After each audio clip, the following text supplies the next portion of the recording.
فقد قال الله تبارك وتعالى في كلامه المجيد والفرقانه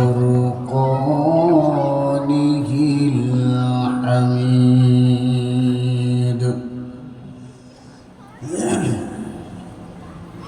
সবাই আমার সাথে পড়েন أعوذ بالله من الشيطان الرجيم بسم الله الرحمن الرحيم وأما من أوتي كتابه بشماله فيقول يا ليتني لم أوت كتابيه وقال تعالى في شان حبيبه إن الله وملائكته يصلون على النبي يا أيها الذين آمنوا صلوا عليه وسلموا تسليما اللهم صل على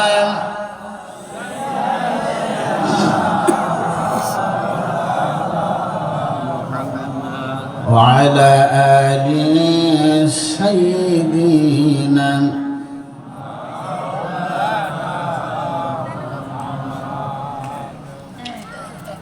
সম্মানিত হাজিরিন, মধ্য সুতাবাড়িয়া ইত্যাদি মাদ্রাসা বাইতুল মামুর মসজিদের উদ্যোগে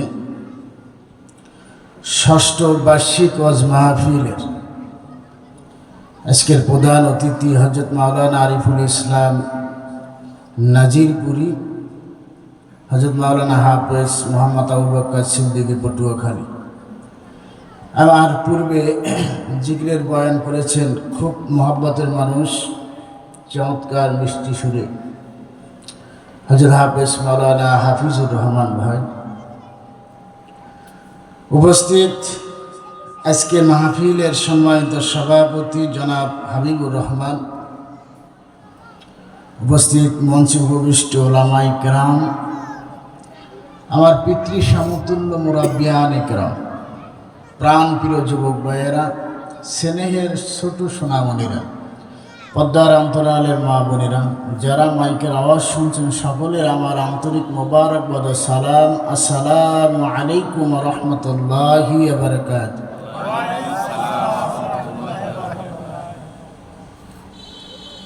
আপনারা কি অন্য কিছু চিন্তা করতেছেন, কোনো ভাবতেছেন? তা চিন্তা ভাবনা না থাকলে আওয়াজটা আরেকটু বলিয়ান হওয়ার দরকার ছিল না? আপনারা মাহফিল আসতে পেরে খুশি না বেজার? এই খুশির জন্য শুকরিয়া আদায় করবেন কার? জোরে বলেন কার? সব কাজে শুকরিয়া আদায় করবেন কার? সকল কাজের শুরুতে এবং শেষে শুকরিয়া করব কার?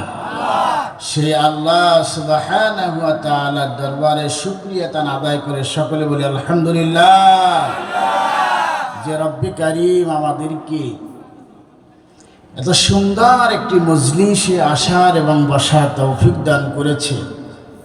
সেই রবের শুকরিয়া আদায় করে আমরা শেষ করতে পারবো? জোরে বলেন পারবো? সম্মানিত উপস্থিতি,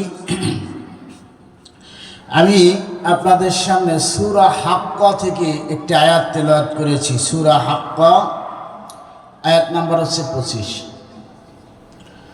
খুব খেয়াল করে শুনবেন, ইনশাআল্লাহ কিছু বোঝা যাবে যদি বোঝার নিয়তে থাকে। আল্লাহ সুবহানাহু ওয়া তাআলা ওই মানুষকে হিদায়াত দেন যিনি হিদায়াত চান, আর যিনি হিদায়াত চান না আল্লাহ তাকে কখনোই হিদায়াত দেন না। বুঝতে পারছেন কিনা? অনেকে বলে যে আল্লাহ চায় না আমি নামাজ পড়ি না, তা না। আল্লাহ চায় না আমাকে হিদায়াত দেয় না, তা না। আপনার হৃদয়ের ভিতরে অন্তঃকরণে এর আগ্রহ থাকতে হবে, তাহলেই আল্লাহ সুবহানাহু ওয়া তাআলা আপনাকে হিদায়াতের পেয়ালা পান করাবেন। আর না হলে আপনি এই হিদায়াতের পেয়ালা অবশ্যই পাবেন না। এই জন্যে আপনাদেরকে সকলকে অবশ্যই খেয়াল করে ধৈর্য সহকারে শুনতে হবে এবং বুঝতে হবে। আল্লাহ তাআলা আমাদের শোনার এবং বক্তার বলার তৌফিক দান করে, বলেন আমিন। সম্মানিত উপস্থিতি, আমি একখানা আয়াত তেলাওয়াত করেছি। আল্লাহ বলছেন, ওয়া আম্মা মান উতিয়া কিতাবাহু বিশিমালি, অর্থাৎ যার আমলনামাখানা আল্লাহ বাম হাতে দিবেন, যার আমলনামাখানা বাম হাতে আসে, ফায়াকুল, সে বলবে, তখন সে বলবে, ইয়া লাইতানি লাম উতা কিতাবিয়া, হায় রে, যদি আমার এই আমলনামাখানা যদি আমাকে না দেখানো হইতো, যদি এই আমলনামাখানা আমাকে না দেওয়া হইতো, ওয়ালাম আদ্রি মা হিসাবিয়া, যদি আমার হিসাব আমার কাছ থেকে না নেওয়া হইতো। কথা বুঝছো? আমার আমল যদি আমাকে না দেখানো হইতো, আমার হিসাব যদি আমার কাছ থেকে না নেওয়া হইতো, ইয়া লাইতাহা কানাতিল কাদিয়া, যদি এই মৃত্যুই আমার শেষ হয়ে যাইতো, তাহলে কতই না সুন্দর হইতো এবং ভালো হইতো আমার জন্য। আবার সূরা নাবার শেষে আল্লাহ বলছে, ইয়াকুলু ইয়া লাইতানি কুনতু তুরাবা, ওয়া ইয়াকুলুল কাফির ইয়া লাইতানি কুনতু তুরাবা, কাফেররা বলে, আহা, যদি আমরা মরছি আর যদি মাটি হয়ে যাইতাম তাহলে তো আমাদের কত না ভালো হইতো। আল্লাহ বলে, এটা সম্ভব না, এটা সম্ভব না। কারণ আল্লাহ রাব্বুল আলামিন এই পৃথিবীতে আপনাকে কেন পাঠাইছেন, এই পৃথিবীতে আপনি কেন আসলেন, কেন আল্লাহ আপনাকে পৃথিবীতে পাঠাইলো, এর হিসাব আল্লাহ নিবে না, আপনাকে ছাড়িয়ে দেবে, এটা কিন্তু সম্ভব। সুতরাং এইটা মনে করলে হবে না যে হ্যাঁ আমি মরে, আমার মরণ যদি শেষ হয়ে যাইতো তাহলে কত না ভালো হতো, আমি যদি মরার সাথে সাথে মাটি হয়ে যাইতাম তাহলে কতই না ভালো হতো। এটা চিন্তা করার কোনো কারণ নেই। তখন তার আফসোস করবে, বলবো ইনশাআল্লাহ। তবে আগে আপনাকে জানতে হবে এবং বুঝতে হবে যে আল্লাহ সুবহানাহু ওয়া তাআলা আমাকে কেন পৃথিবীতে পাঠাইলেন, কি হিসাবে আমাকে পাঠাইছেন, এইটা আপনাকে আগে ভালো করে বুঝতে হবে। আল্লাহ রাব্বুল আলামিন আপনাকে পাঠাইছে, আল্লাহ বলতেছে, وَإِذْ قَالَ رَبُّكَ لِلْمَلَائِكَةِ إِنِّي جَاعِلٌ فِي الْأَرْضِ خَلِيفَةً, আল্লাহ বলতেছে, হে ফেরেশতারা শোনো, আমি জমিনে আমার প্রতিনিধি পাঠাতে চাই। এই জমিনে আমার প্রতিনিধি পাঠাবো, যারা আমি আল্লাহর প্রতিনিধিত্ব করব। বুঝতে পারছেন? এবার সবাই বলেন তো, আপনি প্রতিনিধি কার? আপনি প্রতিনিধি কার? যারা বলে না তারা বোধহয় আল্লাহর প্রতিনিধি না, তারা শয়তানের প্রতিনিধি। জোরে বলেন, প্রতিনিধি কার? আরো জোরে বলেন, কার? এই জমিন কার? ওই আসমান কার? এই জমিন এবং আসমানের মালিক কে? সুতরাং সেই আল্লাহ আপনাকে প্রতিনিধি হিসাবে পাঠাইছেন। আপনার আমার পরিচয় তো আমি জানি না, তা আমি কি কাজ করব? বুঝতে পারছেন? খেয়াল করবে, আল্লাহ পাঠাইছেন তার কাজ করার জন্য, কিন্তু দুনিয়ায় আইসা কাজ করি কার? আমার। আল্লাহ পাঠাইছে কার কাজ করার জন্য? যারা বলেন কার কাজ? আল্লাহর কাজের জন্য। কিন্তু দুনিয়ায় এসে কাজ করতেছি আমার নিজের ব্যক্তিগত কাজ, পারিবারিক কাজ, সাংসারিক কাজ, কত ধরনের কাজ, সব আমার কাজ। আচ্ছা আপনি বলেন, সকালে ঘুম থেকে উঠা ঘুমানোর আগ পর্যন্ত কতটুক সময় আপনি আল্লাহর কাজে ব্যয় করেন? আপনি একটু চিন্তা করেন, চোখটা বন্ধ করে চিন্তা করবেন যে আপনি কতটুক সময় আল্লাহর জন্য ব্যয় করতেছেন। হিসাব কিন্তু বের হয়ে আসবে। অথচ আল্লাহ সুবহানাহু ওয়া তাআলা আপনাকে তার কাজের জন্য নিয়োজিত করেছেন, আমরা সেই কাজ করছি। এজন্যই আল্লাহ রাব্বুল আলামিন আপনাদেরকে জবাবদিহি করবেন, অবশ্যই জবাবদিহি করবেন। কেন, কি কারণে করবে না? মানুষ যখন মারা যাবে, সব আমল তার বন্ধ হয়ে যাবে, অনলি মাত্র 3টি আমল তার খোলা থাকবে। এই 3টি আমল, 1 নাম্বার হচ্ছে সাদকায়ে জারিয়া, 2 নাম্বার হচ্ছে এমন ইলম যা আপনি শিখিয়েছেন আর একজন শিখে উপকৃত হয়েছে, দ্বীনি ইলম শিখিয়েছেন, উপকৃত হয়েছে। এই ধরনের ইলম আপনি যা শিখিয়েছেন, এইগুলো যত ছড়াবে জমিনে তত আপনি পেতে থাকবেন। 3 নাম্বার হচ্ছে নেক সন্তান। যদি আপনি দুনিয়ার মধ্যে একজন নেক সন্তান রেখে যান, ওই নেক সন্তান যতদিন সিজদা দেবে আপনার আমল নামায় অর্ধেক পরিমাণ জমা হতে থাকবে। বুঝতে পারছেন? কিন্তু আবার দেখেন, ওই সন্তান যদি গাঁজাখোর হয়, মদখোর হয়, জুয়াখোর হয়, খাবিস হয়,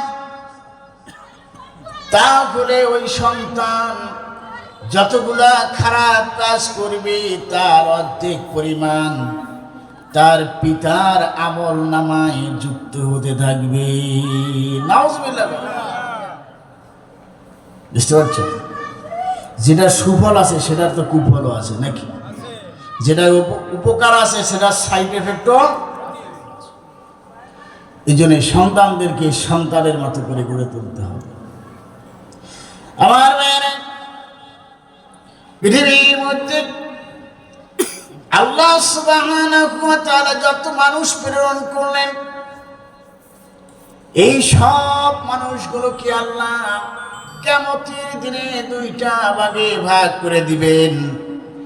1 ভাগের আমল নামা দিবেন আল্লাহ ডান হাতে, আর 1 ভাগের আমল নামা দিবেন আল্লাহ বাম হাতে। আল্লাহ রাব্বুল আলামিন বলতেছেন, ফাম্মা মান উতিয়া কিতাবাহু বিয়ামিনি ফায়াকুলু হাউম ইকরাউ কিতাবিয়া। বলেন আল্লাহু আকবার। আর একবার বলেন আল্লাহু আকবার। আল্লাহ রাব্বুল আলামিন বলে, শোনো, সুতরাং সেই সময় যাদের আমলনামাগুলো ডান হাতে দেওয়া হবে, সেই সময় যাদের আমলনামাগুলো ডান হাতে দেওয়া হবে, তখন সে বলবে দাও, এই তোমার আমলনামা নাও। ফায়াকুলু হাউমুকরাউ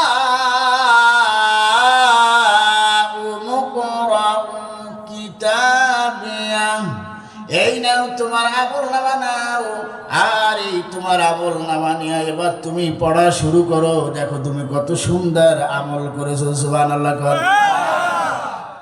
তখন সে আমল করা শুরু করবে, পড়া শুরু করে সে বলতে থাকবে, ইন্নী যান্নাতু আন্নী মুলাকিন হিসাবিয়া। সে বলবে, হায় রে, আমি তো জানতাম দুনিয়ার থেকে, আমি জানতাম যে একদিন আমাকে এই হিসাবের সম্মুখীন হতে হবে।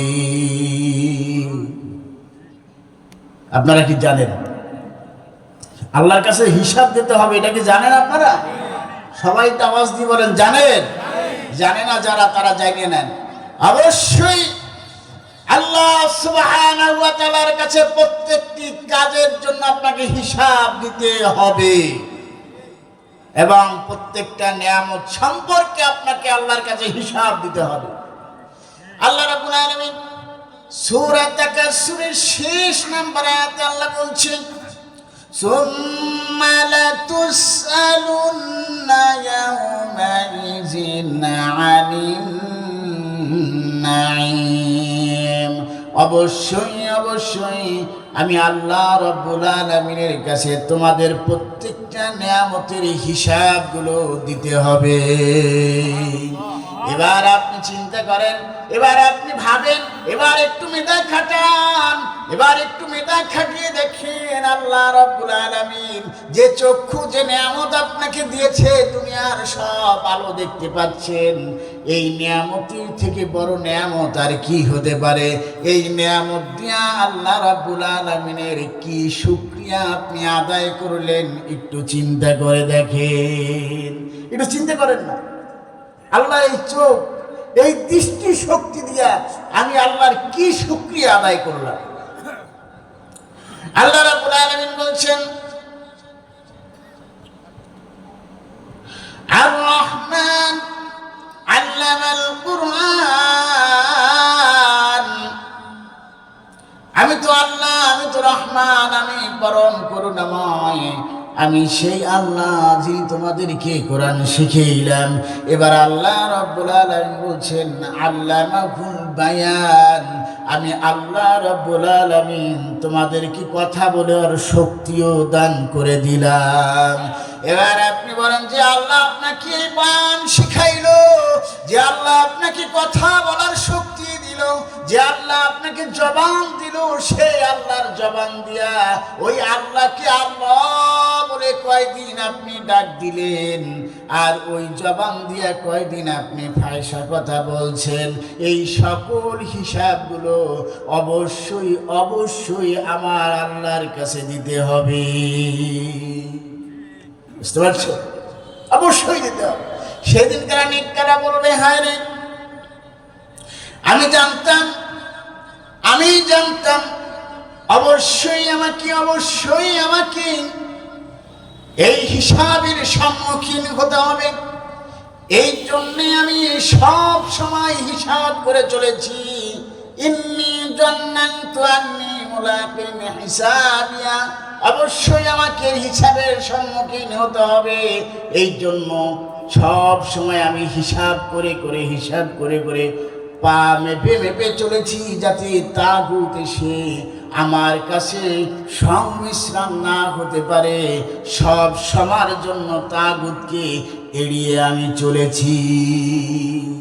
এই তাগুতের সাথে আমি কখনো মিলে যাই। আমার বন্ধু হবে আল্লাহ। বন্ধু হবে কে? জোরে বলেন কে? আমার বন্ধু হবে আল্লাহ, আমার অভিভাবক হবে আল্লাহ। যদি আমি আল্লাহকে আমার বন্ধু বানাইতে পারি, যদি আল্লাহকে আমার অভিভাবক বানাইতে পারি, তাহলে আমার জীবনের আর কোনো টেনশন থাকবে না। 16 আনা পূর্ণ হয়ে যাবে, আর কিছু বাকি থাকবে। আল্লাহ রাব্বুল আলামিন বলছে, শোনো এই দুনিয়ার মুসলমান, আল্লাহু ওয়ালিয়ুল্লাযিনা আমানু ইউখরিজুহুম মিনাজ-যুলুমাতি ইলান-নূর। যদি আমি আল্লাহকে তোমরা অভিভাবক বানাও, যদি আমি আল্লাহকে তোমরা বন্ধু বানাইতে পারো, তাহলে আমি আল্লাহ রাব্বুল আলামিন তোমাদেরকে কি দেব জানো? আমি আল্লাহ যেটা দেব সেটা হচ্ছে, তোমরা যে অন্ধকারের মধ্যে আছো, তোমরা যে জাহিলিয়াতের মধ্যে আছো, সেই জাহিলিয়াত থেকে বের করে আমি আল্লাহ তোমাদের ইসলামের আলোর মধ্যে নিক্ষেপ করে দিব। আরো জোরে বলেন সুবহানাল্লাহ। যদি আমার বন্ধু আল্লাহ হয়ে যায়, তাহলে আমার তো আর কোনো পেরেশানি নাই। যদি আমার বন্ধু আল্লাহ হয়ে যায়, তাহলে আমার তো আর কোনো টেনশন নাই। এর জন্য আল্লাহ রাব্বুল আলামিন বলেন, ফাহুয়া ফি ঈশাতির রাদিয়া। যারা আমলনামা খানা পাবে ডান হাতে, সেই দিনকার তারা খুশি হবে, তারা খুশি হয়ে যাবে এবং তাদেরকে বলা হবে ফি জান্নাতিন আলিয়া। বলেন আল্লাহু আকবার। আরো জোরে বলেন আল্লাহু আকবার। সেদিনকার তাদেরকে বলা হবে, নেককার লোকেরা শোনো, এ আল্লাহর বান্দা শোনো, আজ আল্লাহ রাব্বুল আলামিন তোমাদের প্রতি খুশি হয়ে গেছেন, যার কারণে আল্লাহ তোমাদেরকে আজকে জান্নাত দিয়ে দিয়েছে। তারা জান্নাতে যাবে। জান্নাতটা কেমন আল্লাহ রাব্বুল আলামিন এখানে সে বর্ণনা দিয়েছেন, কুতুফুহা দানিয়া। তারা সেখানে ফল গাছ দেখতে পাবে।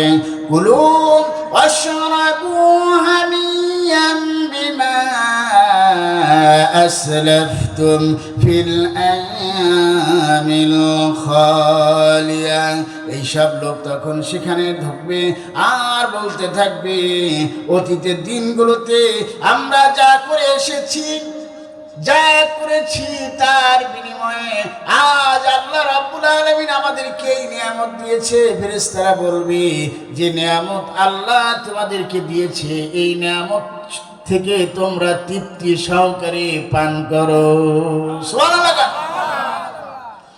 আল্লাহ রাব্বুল আলামিন সব মানুষকে দুইটা দলে ভাগ করবে। কয়টা দল? জোরে বলেন কয়টা? আরো জোরে। কয়টা? এক নাম্বার দল হলো ডানপন্থী, আর এক নাম্বার দল হলো বামপন্থী। যারা ডানপন্থীর দল হবে তারা যাবে জান্নাতে, আর যারা বামপন্থী হবে আল্লাহ রাব্বুল আলামিন তাদেরকে বলছেন তাদের আমলনামা খানা দেওয়া হবে বাম হাতে। কোন হাতে? জোরে বলেন কোন হাতে? যার আমলনামা খানা বাম হাতে আসবে। হাদিস শরীফের মধ্যে আছে, যখন আমলনামা বাম হাতে দেওয়া হবে, তারা নিতে চাইবে? সহজে কেউ নিতে চায়? খারাপ জিনিস কেউ সহজে বক্ষণ করতে চায়? মাথায় নিতে চায়? দায়ভার নিতে চায়? কথা কয় না, কেউ নিতে চায়। যে খারাপ করে সেও দায়ভার নিতে চায় না, যে না,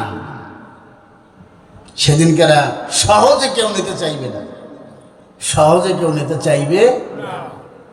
অমনি কসম শুরু। হাদিসের মধ্যে আছে, যখনই আমলনামা দেওয়া হবে, এই হাতখানা বাম হাতখানা এত লম্বা হয়ে যাবে, এত লম্বা হয়ে যাবে, মনে হবে যে তার শরীর থেকে বাম হাতখানা ছিঁড়ে কুড়ে বের হয়ে যাচ্ছে। নাউজুবিল্লাহ। এত বড় হয়ে যাবে, বিকট আকৃতি ধারণ করে, তাকে শাস্তি শুরু হয়ে যাবে। আল্লাহ রাব্বুল আলামিন তার আমলনামাখানা দিবেন। সে যখন আফসোস করে বলবে, হায় রে, লক্ষ কোটি সহস্র বিলিয়ন ট্রিলিয়ন মানুষের মধ্যে আজ আল্লাহ রাব্বুল আলামিন আমাকে আমলনামা দিয়েছেন, বাম হাতে আমলনামা দিবে শত শত কোটি সহস্র ট্রিলিয়ন বিলিয়ন মানুষের সামনে। আজ তার হাতখানা বড় হয়ে যাচ্ছে, বাম হাতে আমলনামা আসতেছে, সব মানুষগুলো দেখতেছে এই লোকটি হলো একটা চিহ্নিত সন্ত্রাস। বুঝতে পারছেন? সব মানুষের সামনে আজ প্রকাশ হয়ে যাচ্ছে এই লোকটি হচ্ছে দুনিয়ার ভিতরে সবচাইতে একটা চিহ্নিত সন্ত্রাস ছিল, যার কারণে আল্লাহ তার আমলনামাখানা বাম হাতে দিচ্ছে। বলে একটা খারাপ কাজ করার পরে আপনি লজ্জায় আপনি মানুষের কাছে মুখ দেখাইতে পারেন না। আপনার মহল্লায় কয়জন মানুষ আছে এর ভিতরে আপনি মুখ দেখাইতে পারেন না। শত শত সহস্র বিলিয়ন ট্রিলিয়ন মানুষের সামনে আপনি কিভাবে মুখ দেখাইবেন? চিন্তা করতে পারেন কিভাবে আপনি মুখ দেখাইবেন? সবাই আপনাকে এক বাক্যে জানবে সন্ত্রাস ছিল, খারাপ লোক ছিল, দুষ্ট প্রকৃতির মানুষ ছিল, যার কারণে আল্লাহ তার আমলনামা তার বাম হাতে দিয়েছে। তখন সে আফসোস করে বলবে, হায় এই মৃত্যু যদি আমার শেষ হয়ে যায়। শুধু তাই নয়, সে আরো আফসোস করবে, দুনিয়ার মধ্যে যদি আমি থাকতাম, দুনিয়ায় যদি থাকতাম, আমার এই অপকর্ম ঢাকার জন্য যত টাকার প্রয়োজন হইতো সব টাকা আমি দিতাম। যত টাকা লাগতো মেম্বার, চেয়ারম্যান, এমপি, মন্ত্রী, মিনিস্টার, ওসি, ডিসি যারা থাকতো সকলকে আমি টাকা খাওয়াইয়া আমার এই ফাইলটাকে আমি ধামাচাপা দিয়ে দিতাম। এমন সিস্টেম আছে না নাই? জোরে কইবেন, আছে না নাই? ধর্ষণ করার পরে সব আলামত বিলুপ্ত করে দেয়, হত্যা করার পরে সব আলামত বিলুপ্ত করে দেয়, চুরি করার পরে চোর ধরার পরেও সে বলে না আমি চুরি করি নাই, টাকা দিয়ে দেয়, রায় তার পক্ষে চলে আসে। এমন সিস্টেম আছে না নাই? সবাই কোন আছে না নাই? আপনার এলাকায় বুঝি নাই? আপনার এলাকায় নাই তো? তখন এই মানুষগুলো আফসোস করে বলবে, হায় রে মা আগনা আন্নি মালিয়া।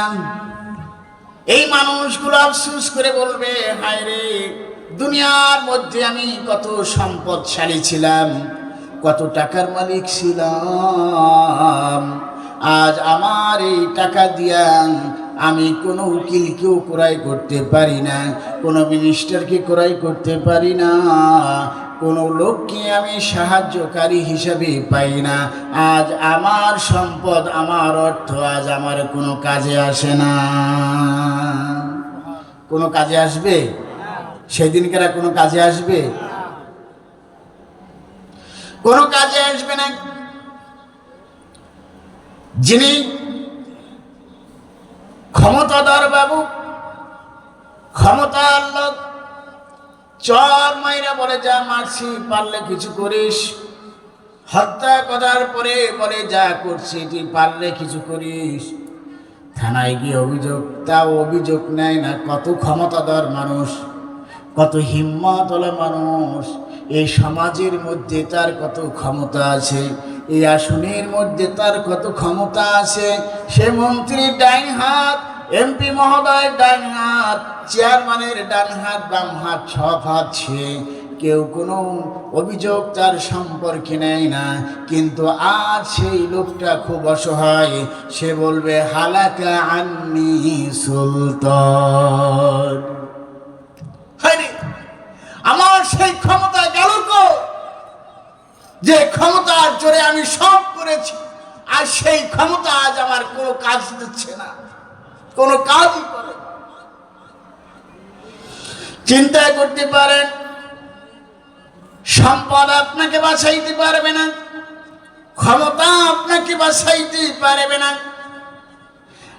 একমাত্র আপনাকে জাহান্নাম থেকে বাঁচাবে আপনার আমল।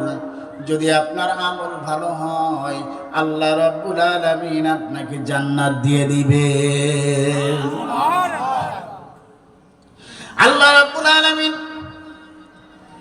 এই লোকদেরকে তখন বলবে, ফেরেশতাদেরকে অর্ডার দিবে, খুজুহু ফাগুল্লু, এ ফেরেশতারা ধর, তার ঘাটটা চাইপা ধর, তার ঘাটটা চাইপা ধরে, খুজুহু ফাগুল্লু সুম্মাল জাহিমা সল্লু, তাকে জাহান্নামের মধ্যে নিক্ষেপ কর, জাহান্নামের মধ্যে নিক্ষেপ কর।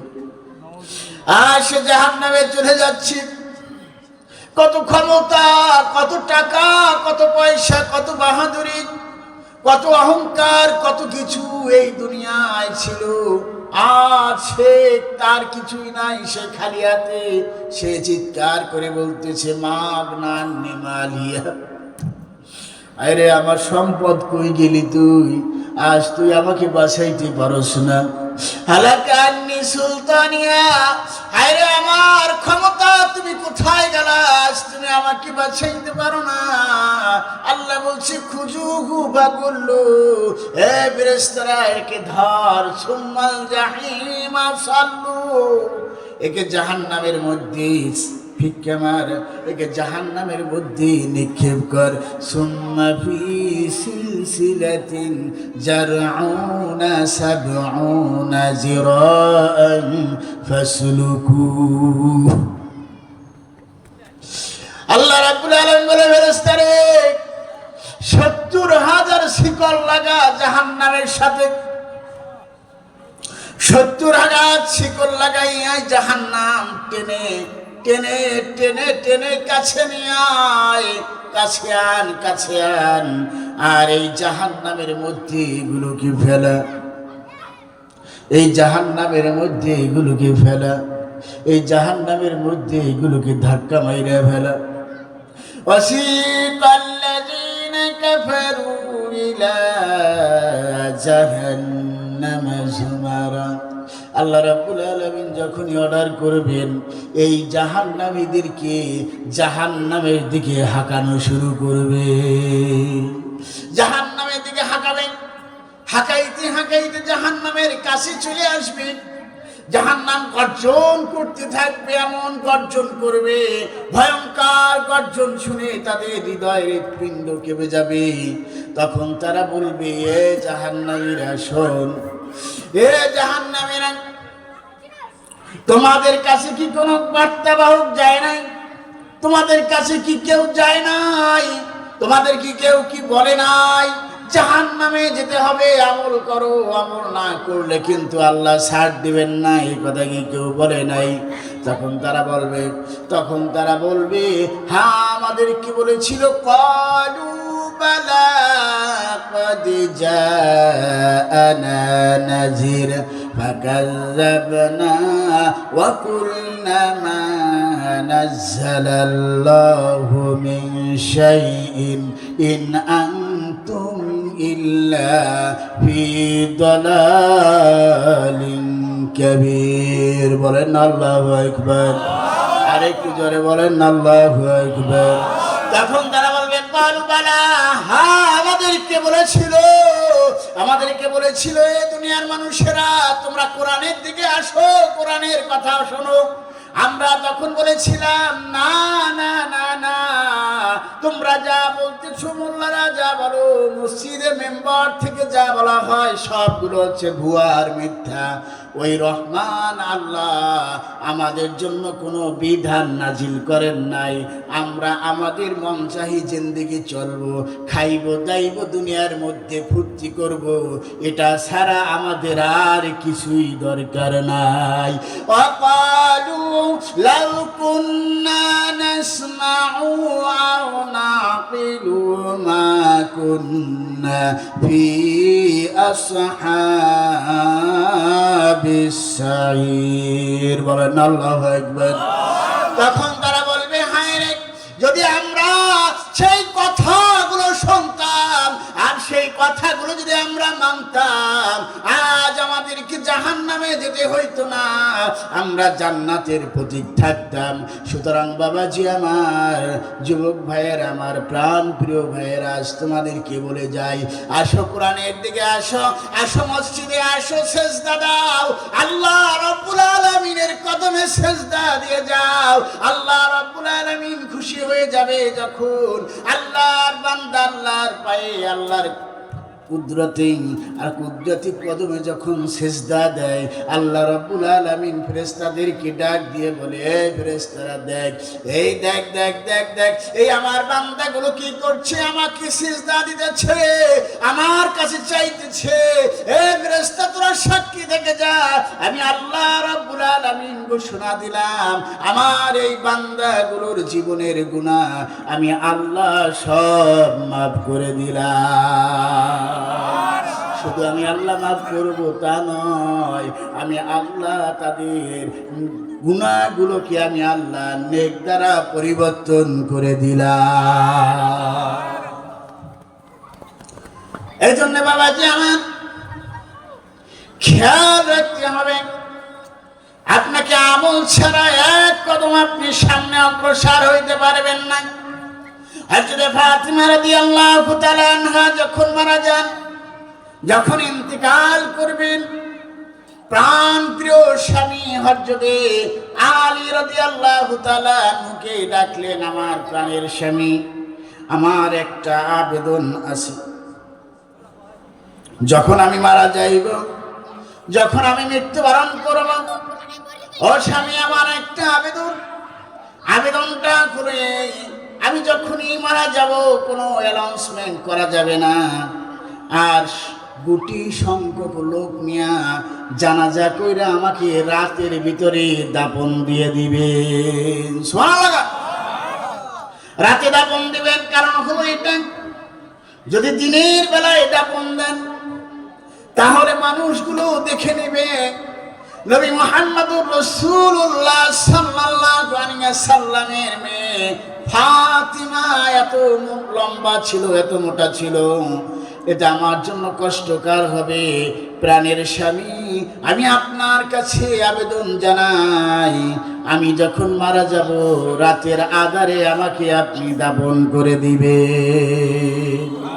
আর আমাদের সমাজে মানুষ একটা মারা গেলে, এই ইমাম সাহেব রাত্রে ঘুমাইতে পারে না, হের ঘুম হারাম হইয়া যায়, তাড়াতাড়ি ওঠেন, মাইক অ্যানাউন্সমেন্ট করেন, সবার কাছে জানান, তাড়াতাড়ি করেন। অ্যানাউন্সমেন্টের খাপানে আর সমাজে থাকা যাবে না, আছে না? নাই। আমি আর ফতুয়া দেবো না, মশলাও দেবো না, আমি তো ফতুয়ার লোক, বুঝছে? সময় দেওয়া দিলেন, হযরত ফাতিমা রাদিয়াল্লাহু তাআলা আনহা ইন্তেকাল করলেন। রাতের আধারে কয়েকজন সাহাবী মিলে হযরত ফাতিমা রাদিয়াল্লাহু তাআলা আনহার জানাজা করলেন। দাফন করার জন্য কবরের দিকে নিয়ে যাবেন, কবর খুঁড়লেন। হযরত আবু যর গিফারি রাদিয়াল্লাহু তাআলা আনহু কবরে নামলেন। কবরে নামার পরে কবর কি বলতেছে, কবর শোন, আজ তোমার মধ্যে কাকে রাখবো কবর তুমি জানো, আজ তোমার মধ্যে রাখবো এমন একজন রমণীকে, এমন একজন নারীকে। এ কবর শোনো, আজ তোমার মধ্যে যাকে রাখবো তিনি হচ্ছেন নবী কুলের সর্দার, সকল মানুষের নেতা, জনাব মুহাম্মদুর রাসূলুল্লাহ সাল্লাল্লাহু আলাইহি ওয়াসাল্লামের একমাত্র আদরের কন্যা মা ফাতিমা রাদিয়াল্লাহু তাআলা আনহাকে খবরদার কবর তুমি তার সাথে বেয়াদবি করবা না। কবর কোনো জবাব দেয় না, লা জবাব। আবার আবু যর গিফারি বলতেছে, কবর শোনো, তোমার মধ্যে কাকে রাখবো জানো? আল্লাহ রাব্বুল আলামিন যাকে আসাদুল্লাহিল গালিব উপাধি দিয়েছেন, সেই শের খোদা আলী রাদিয়াল্লাহু তাআলা আনহুর স্ত্রীকে খবরদার কবর বেয়াদবি করবে না, কবর কোনো উত্তর দেয় না। আবার হযরত আবু যর গিফারি বলেন, কবরে তোমার মধ্যে কাকে রাখবো জানো? যে হবে জান্নাতীর মধ্যে যুবকদের সর্দার হাসান এবং হুসাইন রাদিয়াল্লাহু তাআলা আনহুমার মা। খবরদার কবর বেয়াদবি করিস না। কবর কোনো উত্তর দেয় না। আবার বলতেছি, কবরের সময় তোমার মধ্যে কাকে রাখবো জানো? যিনি হবে জান্নাতি রমণীদের সর্দার, যিনি হবে জান্নাতি নারীকুলের সর্দার, সেই মা ফাতিমা কি খবরদার, কবর তুমি তার সাথে বেয়াদবি করবা না।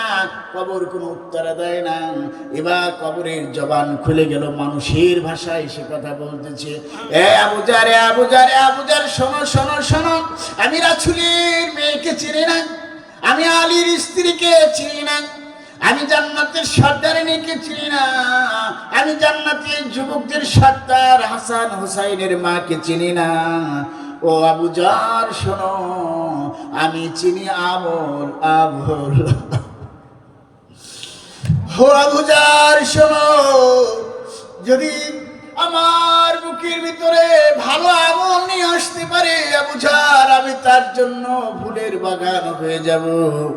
আর যার যার আমল নামা খারাপ হবে আবু জার, আমি ডান পাশের মাটি এমন ভাবে চাপ দেব, এমন ভাবে চাপ দেব, বাম পাশে চলে যাব, তার পাঁজরের হাড় গোড় সব ঘুরা ঘুরা হয়ে বাম পাশে চলে যাবে। ও আবু জার, আমার বাম পাশ থেকে এমন ভাবে আমি চাপ দেব, তার সকল হাড় গুলো গুঁড়ো গুঁড়ো হয়ে আবার ডান পাশে চলে যাবে। আবু জার, আমার মধ্যে যে আসবে তার আমল যেন ভালো হয়। আমল ছাড়া এক কদম আপনি সামনে অগ্রসর হইতে পারবেন না। এর জন্য আমার আল্লাহ রাব্বুল আলামিন বলে, বান্দার এই সময় আমি আল্লাহ রাব্বুল আলামিন তোমাকে সৃষ্টি করলাম, ওয়া মা খালাকতুল জিন্না ওয়াল ইনসা ইল্লা লিয়াবুদুন। এ বান্দারে, আমি আল্লাহ তোমাকে পাঠাইলাম আমার গোলামি করার জন্য। এ বান্দা শোনো, আমি আল্লাহ তোমাকে পাঠাইলাম আমার গোলামি করার জন্য, অথচ তোমরা আমার গোলামি করো না, আমার নাফরমানি করো, আমারটা খাও, আমারটা পরো, আমার অক্সিজেন নিয়ে বেঁচে থাকো, অথচ আবার আমার সাথে নাফরমানি করো। আল্লাহ রাব্বুল আলামিন বলতেছেন, ইন্নাল ইনসানা লিরাব্বিহি লাকানুদ। এই মানুষগুলো তার রবের প্রতি বড় কৃতজ্ঞ। তার রব এত সুন্দর করে সৃষ্টি করলেন, লাকাদ খলাকনাল ইনসানা ফি আহসানি তাকওয়িম। এই মানুষ, আমি তোমাকে এত সুন্দর একটা আকৃতি দিলাম, আমি আল্লাহ চাইলে তোমার নাকটাকে তোমার পিছনে দিতে পারতাম, আমি আল্লাহ চাইলে তোমার একটা চোখ দিতে পারতাম আর একটা অন্ধ করে দিতে পারতাম, আমি আল্লাহ চাইলে তোমার মুখটাকে একটু বেঁকা করে দিতে পারতাম, আমি আল্লাহ চাইলে তোমার মাথার ভিতরে একটা ঢেউ দিয়ে দিতে পারতাম, কিন্তু আমি আল্লাহ দিই নাই। কারণ তোমাকে ভালো দেখাবে না, তোমাকে ভালো দেখাবে না। আমি আল্লাহ রাব্বুল আলামিন লাকাদ খলাকনাল ইনসানা ফি আহসান, আমি আল্লাহ তোমাকে উত্তম ভাবে তৈরি করেছি, উত্তম ভাবে তৈরি করেছি, এমন ভাবে তৈরি করেছি, তোমাকে যে ডাইস দিয়ে তৈরি করেছি, পরবর্তীতে আর কোনো মানুষ তৈরি করার জন্য আমি আল্লাহ ওই ডাইস ব্যবহার করি না। সোনা লাগা আর করি না। এজন্য আল্লাহ রাব্বুল আলামিন সূরা ভিতরে আবার বলছেন, ইয়া আইয়ুহাল ইনসানু মা গররাকা বিরাব্বিকাল কারীম। বলেন আল্লাহু আকবার। আল্লাহ রাব্বুল আলামিন বলেন, এ মানুষ, ইয়া আইয়ুহাল ইনসান, এ দুনিয়ার মানুষেরা শোনো, মা গররাকা বিরাব্বিকাল কারীম, কোন জিনিসে তোমাকে তোমার রবের থেকে বিমুখ করে রাখলো, কোন জিনিসে বিমুখ করে রাখলো? আমি আল্লাহ তো তোমাকে চাহিদা মেটানোর জন্য কম জিনিস দিলাম না, শক্তি দিলাম, সামর্থ্য দিলাম, বুদ্ধি দিলাম, বিবেক দিলাম এবং দৃষ্টিশক্তি দিলাম, শ্রবণ শক্তি দিলাম। আমি আল্লাহ রাব্বুল আলামিন সব কিছু আমি তোমাকে দিলাম, তা তারপরেও কোন জিনিসে তোমাকে তোমার রবের থেকে দূরে নিয়ে গেল, কোন জিনিসে তোমার রবের থেকে তোমাকে বিমুখ করে রাখলো। খবরদার খবরদার, এই দুনিয়ার মানুষেরা তোমরা আসো, আমার আল্লাহর গোলামি করো, এক আল্লাহর ইবাদত করো, এক আল্লাহর হুকুমকে বাস্তবায়ন করার জন্য এই জমিনে তোমরা ছড়াইয়া পড়ো। এটাই হচ্ছে তোমাদের ফার্স্ট লিকার। বুঝতে পারছেন? এবার বলেন তো আমরা কারা? মনে আছে? কি করলাম 1 ঘন্টা। আমরা কারা? প্রথমে কইছি না, মনে রাখতে পারেন না, তাহলে অসুবিধা লাভ হয়েছে। আমরা কারা? আল্লাহর প্রতিনিধি। আমরা কারা? জোরে বলেন, জোরে বলেন। আল্লাহর প্রতিনিধি। আমরা হইলাম আল্লাহর প্রতিনিধি। এই জমিনে আল্লাহর প্রতিনিধি করার জন্য আল্লাহ আমাকে পাঠাইছে। আল্লাহ আমাকে পাঠাইছে। এখন আপনি চিন্তা করেন, আপনি বলেন আল্লাহর প্রতিনিধি, আপনি কি কাজ, কি দায়িত্ব আল্লাহর পালন করছেন? এ সম্পর্কে আমি বলবো, খুব কড়া একটা কথা বলবো, এমন কড়া কথা বলবো যা অনেকে গায়ে লেগে যাবে। কিন্তু গায়ে লাগলে রাগ করবেন না, আমার কথাটা আমার না, কথাটা হচ্ছে কার? জোরে বলেন কার? আল্লাহর কথা না মোল্লার কথা? বুঝতে পারছেন? আমার সাথে রাগ করবেন না, খুব একটা কড়া কথা বলবো। এবার বলেন আল্লাহ সুবহানাহু ওয়া তাআলার প্রতিনিধিত্ব দায়িত্ব পালন করার জন্য আমরা কি ভূমিকা পালন করেছি? কি ভূমিকা পালন করেছি? আল্লাহ তো আমাকে প্রতিনিধি করতে পাঠাইছেন। আচ্ছা, এবার আপনি বলেন, অনেকেই বলে যে রাজনীতি করা যাবে না। কয় ওয়াজের মাঠে হুজুরে মঞ্চে উঠে আইসে রাজনীতির কথা বলে, হুজুরে জুমার নামাজে মেম্বারে বসে আসে রাজনীতির কথা বলে। আচ্ছা বলেন, কোরআন এটা রাজনীতি কিতাব, এর আগে আপনার আমার সাথে আপনারা একমত? অনেকে একমত হইতে পারবেন না, আমি জানি। আল্লাহ বলতেছেন আল কোরআন দাস্তুরুনা, এটা আরবি প্রবাদ, আরবি প্রবাদ আছে। আল কোরআন দাস্তুরুনা, কোরআন হচ্ছে আমাদের সংবিধান। এবার কোরআন যদি সংবিধান হয়, তাহলে সংবিধান আছে কিসে? রাজনীতিতে। দেশ গঠন করার জন্য দেশে একটা সংবিধান আছে, মসজিদ পরিচালনা করার জন্য মসজিদে একটা সংবিধান আছে। আচ্ছা, মানুষের যে আল্লাহ খেলাফতের দায়িত্ব দিয়েছে, এই খেলাফত কিভাবে পরিচালনা করব, এই জন্য হচ্ছে সংবিধান, হচ্ছে কি? আল কোরআন।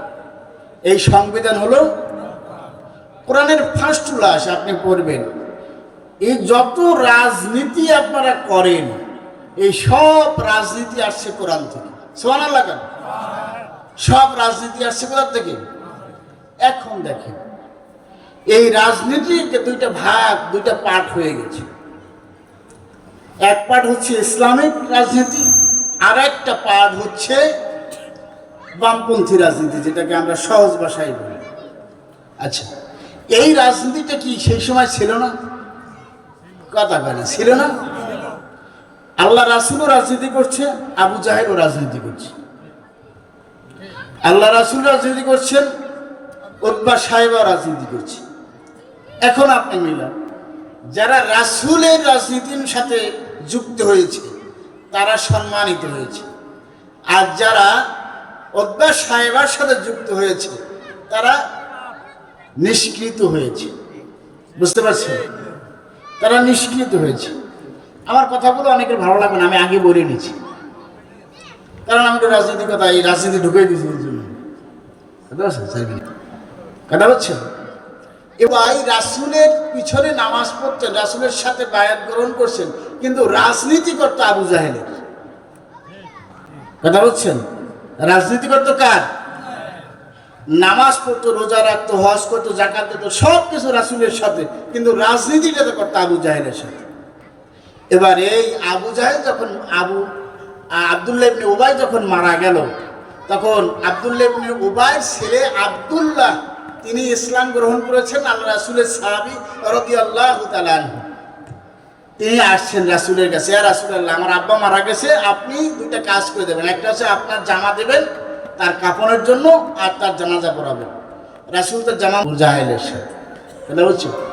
আমি সংক্ষেপে অনেক কথা বলছি, যদি বুঝতে পারেন তাহলে আলহামদুলিল্লাহ। সুতরাং এই মতদর্শে যারা আছেন আল্লাহর খিলাফতের দায়িত্ব পালন করার জন্য, সেই মতবাদ ছাইরা দিয়া কোরআনের রাস্তায় আসুন। কোরআনকে এস্টাবলিশ করার জন্য, এই জমিনে কোরআনকে কায়েম করার লক্ষ্যে, কোরআনের হুকুমত চালু করার জন্য সেই কোরআনের পথে আসুন, ঐক্যবদ্ধ হন। আল্লাহ রাব্বুল আলামিন অবশ্যই আগামী দিনটা হবে কোরআনের সমাজ। সুবহানাল্লাহ। আগামী দিন হবে কোরআন। আব্দুল্লাহ ইবনে উবাই, সবাই তো নামটা জানেন। এই আব্দুল্লাহ ইবনে উবাই রাসূলের পিছনে নামাজ পড়তেন, রাসূলের সাথে বায়াত গ্রহণ করছেন, কিন্তু রাজনীতি করতো আবু জাহেলের। কথা বলছেন? রাজনীতি করতো কার? নামাজ পড়তো, রোজা রাখতো, হজ করতো, যাকাত দিত, সব কিছু রাসূলের সাথে, কিন্তু রাজনীতিটা করতো আবু জাহেলের সাথে। এবার এই আবু জাহেল যখন আব্দুল্লাহ ইবনে উবাই যখন মারা গেল, তখন আব্দুল্লাহ ইবনে উবাইর ছেলে আব্দুল্লাহ তিনি ইসলাম গ্রহণ করেছেন আল্লাহ রাসূলের সাহাবী রাদিয়াল্লাহু তাআলা আনহু। তিনি আসছেন রাসূলের কাছে, ইয়া রাসূলুল্লাহ, আমার আব্বা মারা গেছে, আপনি দুইটা কাজ করে দেবেন। একটা হচ্ছে আপনার জামা দেবেন তার কাফনের জন্য, আর তার জানাজা পড়াবেন। রাসূল তার জামা মোবারক দিলেন, জানাজায় দাঁড়াইলেন। ওমর বাধা দিল, শুনলেন না।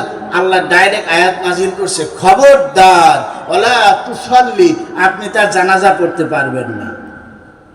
শুধু জানাজা না, ওয়ালা তাকুম আলা কবরিহি, তার কবরের কাছেও যাইতে পারবেন না। কথা বলছেন? তার কবরের কাছেও। এরপর আল্লাহ বলছে, আস্তাগফির লাহুম, যদি আপনি তার জন্য ক্ষমা চান, আও লা তাস্তাগফির লাহুম, অথবা আপনি ক্ষমা না চান, ৭০ মাররাতান, আপনি যদি ৭০ বার তার জন্য ক্ষমা চান, ফালাইয়াগফিরুল্লাহু লাহুম, আল্লাহ রাব্বুল আলামিন তাকে ক্ষমা করবেন না। কথা বলছেন? আব্দুল্লাহ ইবনে উবাই কি করছে এমন? সে রাজনীতি করছে শুধু আবু জাহেলের সাথে, আবু লাহাবের সাথে, কিন্তু সব কাজকর্ম, নামাজ, রোজা, হজ, যাকাত সব ছিল কি রাসূলের সাথে, কিন্তু শুধু রাজনীতির মতবাদটা ছিল আবু জাহেলের সাথে। কথা বলছো? আমি সংক্ষেপে অনেক কথা বলছি, যদি বুঝতে পারেন তাহলে আলহামদুলিল্লাহ। সুতরাং এই মতদর্শে যারা আছেন আল্লাহর খিলাফতের দায়িত্ব পালন করার জন্য, সেই মতবাদ ছাইরা দিয়া কোরআনের রাস্তায় আসুন।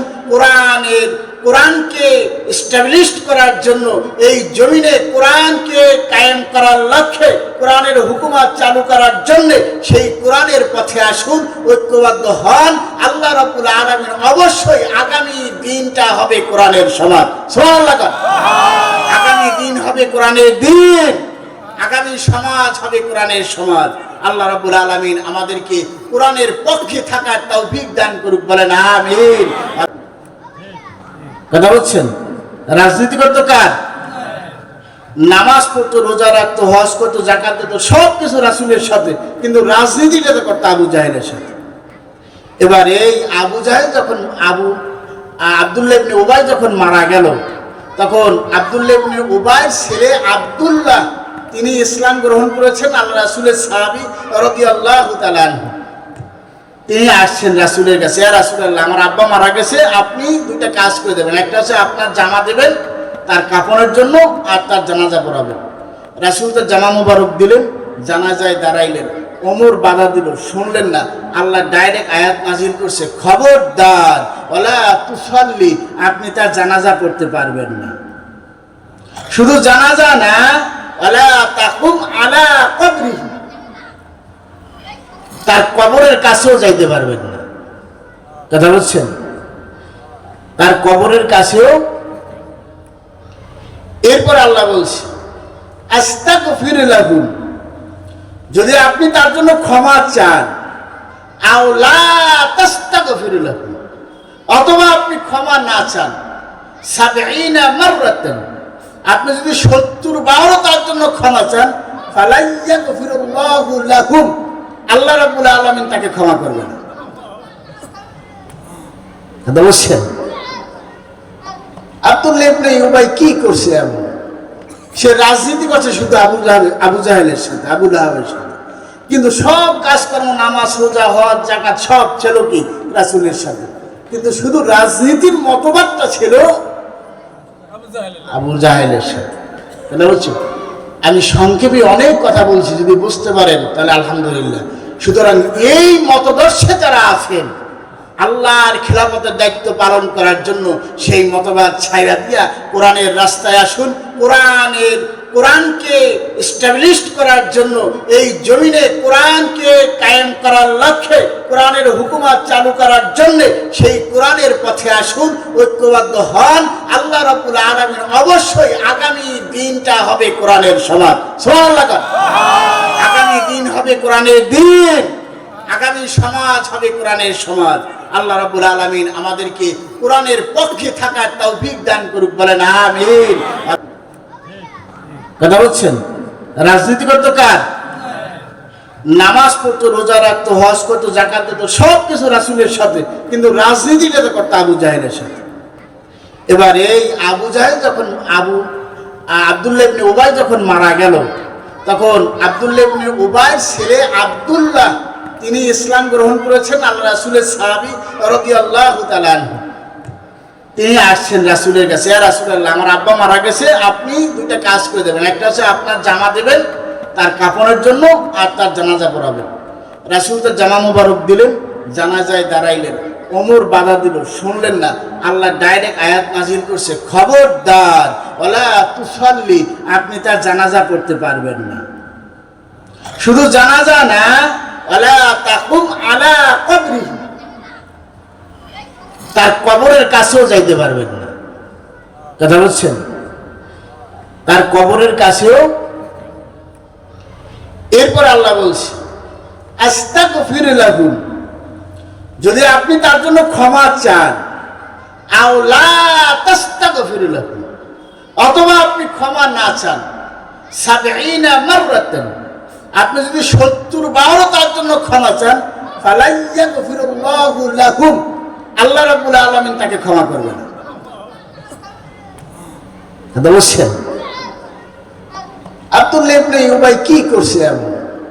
সে রাজনীতি করছে শুধু আবু জাহেলের সাথে, আবু লাহাবের সাথে, কিন্তু সব কাজকর্ম, নামাজ, রোজা, হজ, যাকাত সব ছিল কি রাসূলের সাথে, কিন্তু শুধু রাজনীতির মতবাদটা ছিল আবু জাহেলের সাথে।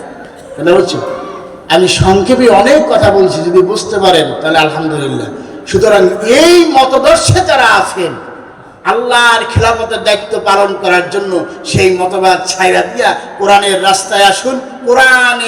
কোরআনকে এস্টাবলিশ করার জন্য, এই জমিনে কোরআনকে কায়েম করার লক্ষ্যে, কোরআনের হুকুমত চালু করার জন্য সেই কোরআনের পথে আসুন, ঐক্যবদ্ধ হন। আল্লাহ রাব্বুল আলামিন অবশ্যই আগামী দিনটা হবে কোরআনের সমাজ। সুবহানাল্লাহ। আগামী দিন হবে কোরআনের দিন, আগামী সমাজ হবে কোরআনের সমাজ। আল্লাহ রাব্বুল আলামিন আমাদেরকে কোরআনের পক্ষে থাকার তৌফিক দান করুক, বলেন আমিন। আমা তাওফিক ইল্লা বিল্লাহ। আসসালামু আলাইকুম ওয়া রাহমাতুল্লাহ।